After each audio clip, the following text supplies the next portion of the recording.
Let's hear from President Putin, who was speaking about the war in Ukraine a little earlier. Appeal to all citizens of different generations, ages, nationalities, ethnic origins, to unite us with this great historic Russia, soldiers, officers, volunteers who are now fighting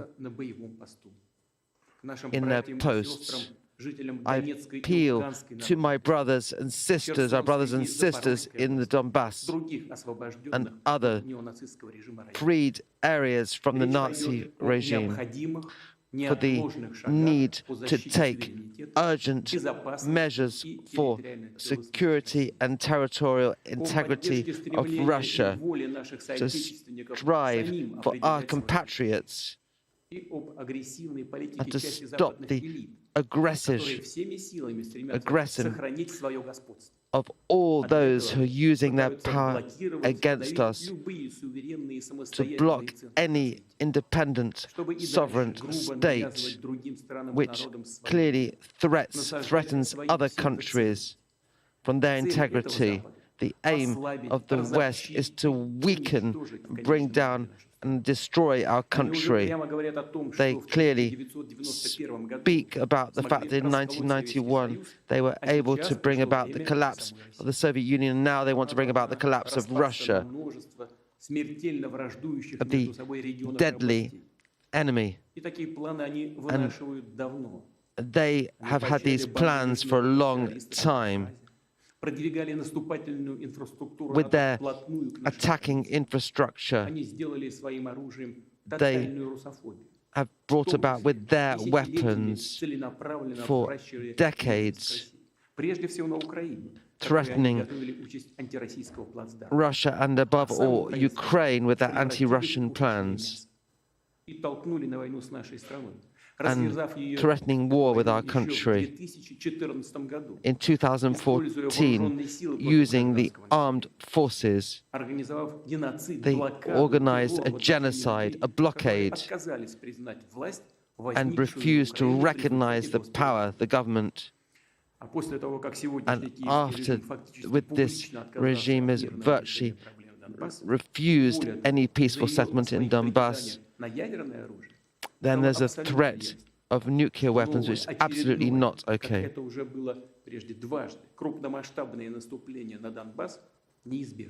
And that would be inevitable, which would then have led to an attack on Russian Crimea. So this decision was absolutely essential. And the main aim is the freeing all the territories of Donbass. The Lugansk Popular Republic has already been cleaned of Ukraine.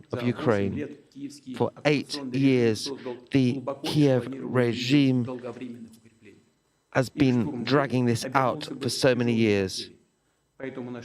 Therefore, our parts, our military units are acting in an educated, correct way. Step by step, they are freeing the country, freeing villages and towns. As you know, the special military operation is one in which professionals are participating, and yet, together with them, there are volunteer formations of different ethnic origins of different parts of Russia for the defense of Russia and Donbass. And the government and Ministry of Defense have fully defined their status, as well as that of the status of the Donbass and Lugansk regions. The Russian army supporting, including in a medical and social way. I'd like to draw particular attention to the provision and formation of technology in Donbass. The main task is to free Donbass with the Ministry of Defense and General Headquarters to free them from Nazis, as well as the Zaporozhye region, as a result of which there has been a fighting line which is of thousands of kilometers. I want to say publicly that following the beginning of the special operation and negotiations, the government reacted to our proposals with opposition, and these proposals, above all, concern providing security to Russia. But it's quite clear that the West was not interested in a peaceful solution and in making compromises. They just wanted to break down all negotiations. The Kiev regime carried out more attacks with their mercenaries and with Western advisors. At the same time, in the strictest way, repressions were carried out throughout Ukraine against its own citizens following the armed coup of 2014. The politicians are afraid, intimidated, threatened in barbarian ways. We know the majority of people, of these neo-Nazis on the territory, do not want to be under the yoke of this Nazi regime. And so the Lugansk and Donetsk leaders, seen that the neo-Nazis had captured their areas, these Nazis who are killing people, who are being killed in Donetsk and Lugansk regions in Zaporozhye.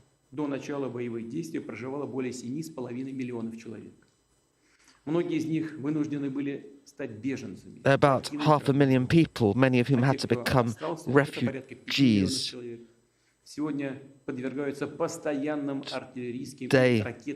There's constant artillery, there is constant firing. They are attacking hospitals and schools, carrying out terrorist attacks. We cannot put up with, we cannot have any moral right not to support these people. We cannot not respond and stop them from determining their lives. And therefore, the Republic of Donbass and the military Zaporozhye administration have decided to carry out referendums, have appealed to us, to Russia, with a request to support the regime. We are doing everything to ensure the security and independence, self-determination, and that decision about their future of Donetsk and Lugansk is one that we support. Dear friends, today our armed forces are acting on the front lines of thousands of kilometers, resisting not only neo-Nazi formations, but all the military machinery. It is essential to carry the following measures. It is fully adequate and with which we are facing. And that is for the protection of our people and its sovereignty and integrity, to provide security of the people and the freed, liberated territories, to support the proposal of the ministry, the headquarters of the Russian Federation, of a full mobilization. I want to say, to call on the military, on the armed services, and above all, those who've carried out armed military service in the armed forces, called for military service, will have additional training the decree on this partial mobilization, I repeat,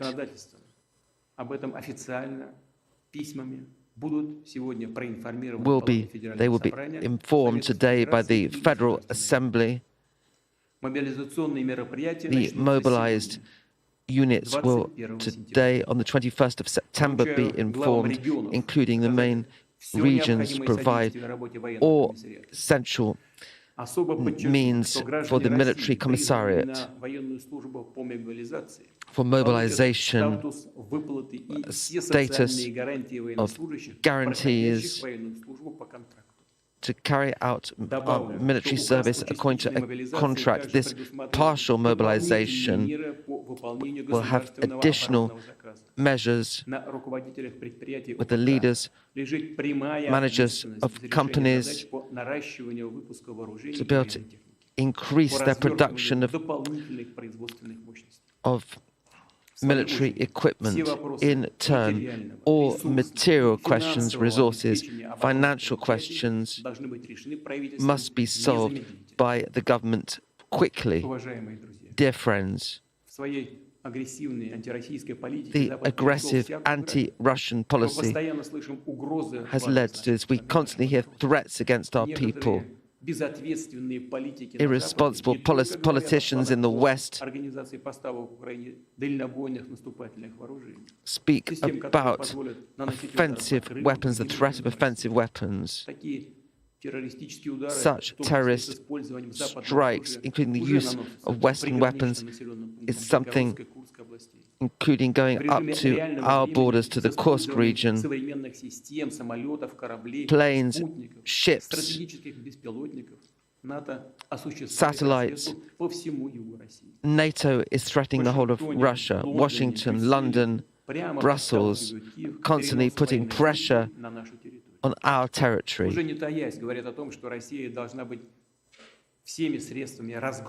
So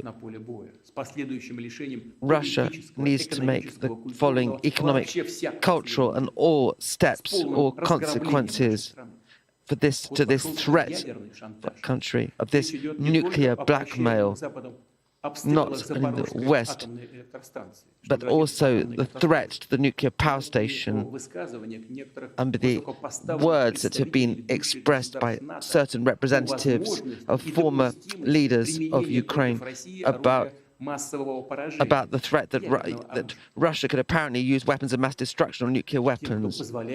Those who allow themselves to say such things, I want to remind them that our country also has different means of destruction, different components, and more contemporary than NATO. And with the threat to the territorial integrity of our country, to the defense of Russia, we would certainly use all means that we have available.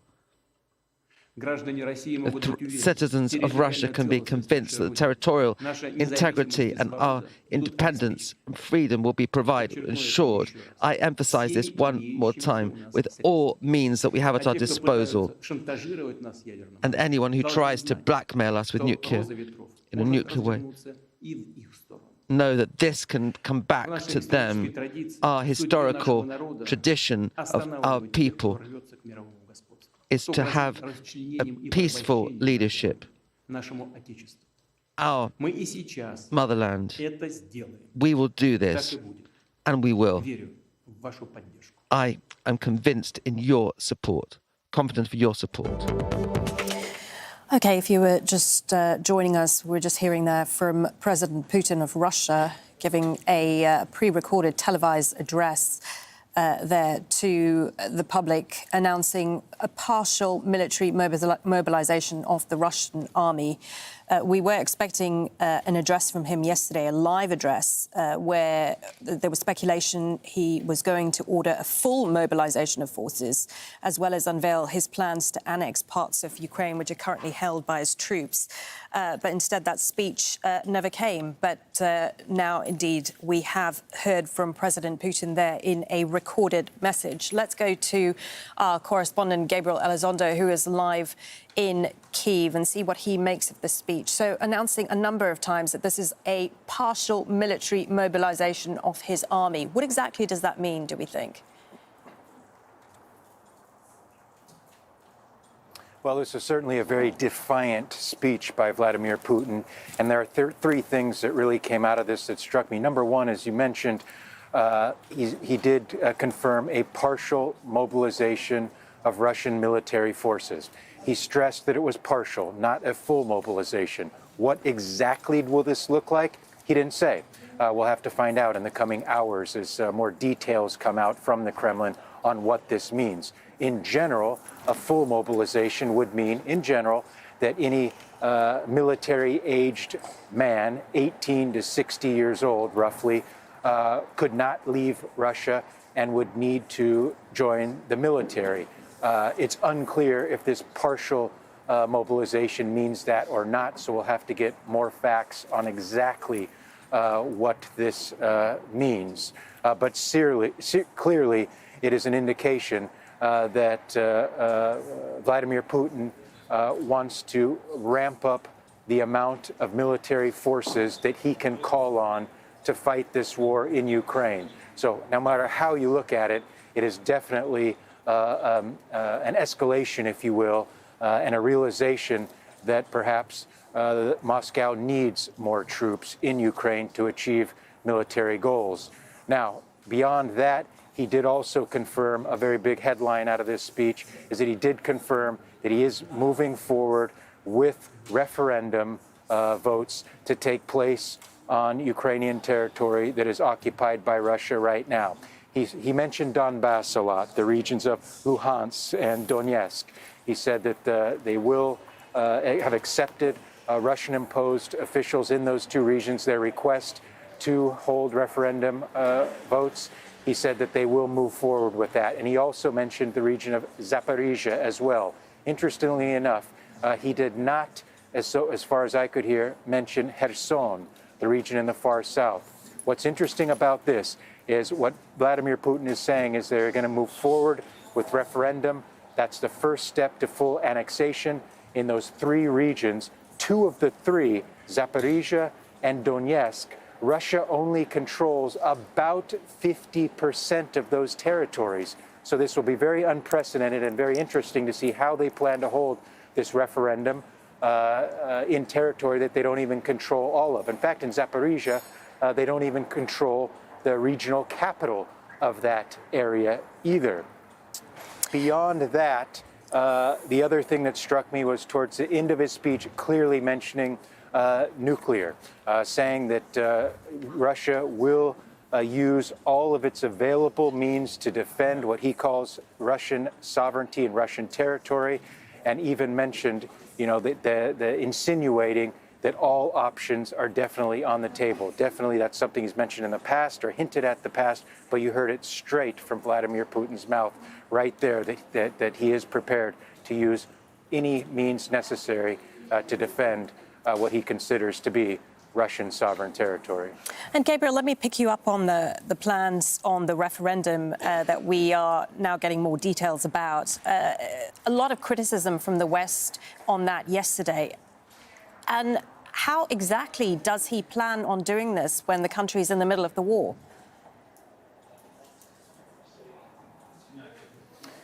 Well, the referendum, we've heard from local officials. Vladimir Putin did not confirm these details in his speech just now, but from local officials here. Again, these are Russian-imposed officials in these territories. They're claiming that this is going to be a referendum that goes on for 5 days, and it will start this Friday on September 23rd.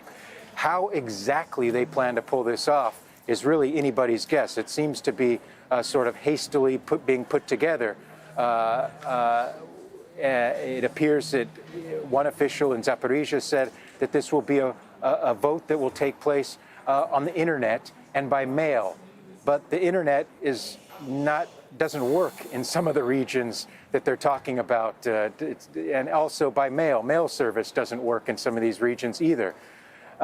Again, they're saying, at least from local officials, that only people that live in Russian-controlled territory, Russian military-controlled territory, will be able to vote. Highly complicated how they're actually going to pull this off. Again, all three regions that Vladimir Putin just said that he supports this referendum happening in, all three regions have fighting happening in them and frontline fighting, shelling back and forth. And in fact, in Donetsk, it's actually the Ukrainians that have been pushing the offensive into the Donetsk region, retaking some territory there. And it's the same in Zaporizhia as well.